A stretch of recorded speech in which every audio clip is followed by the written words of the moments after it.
Băi, uite cum te întâlnești viitoarea soție. Știi cum o cheamă? Asta sunt viitorul de părinți, cu care trebuie să ai... Da, are grijă de vezi? O dea o spală în mătură, nu e așa de simplu. Și nu uita că nu ești în Ucraina sau Moldova, vin încoace.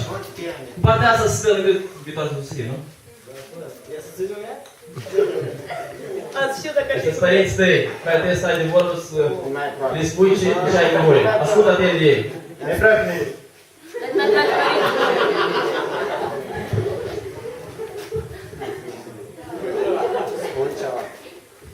Bună seara, mă! Eu? Ce pieci? Nu, ce pieci sunt? Ce dai tu pentru soția ta, dacă o vrei? Un pieț.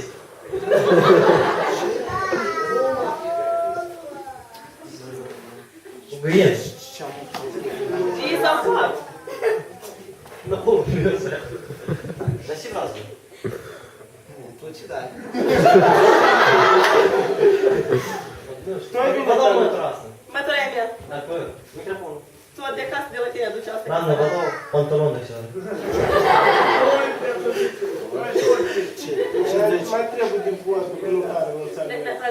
Nu mai aproape. Ce patră? Viene că nu. Dă-i microfon. Ia că el spune ne la ureche. Da, vine doar mai aproape. O să ne faci o fotografie. Vine că nu te Aici te eu spălat. o spălat. Dă telefonul, te rog. Ai telefonul? Buznare ai? Dă telefonul. Vine mai aproape, vine. E rușinat. Părinți, spun, ai tot Vine mai aproape. E rușinat. Vine cum? Da. Vine. Vine, e rușinat. Vine că.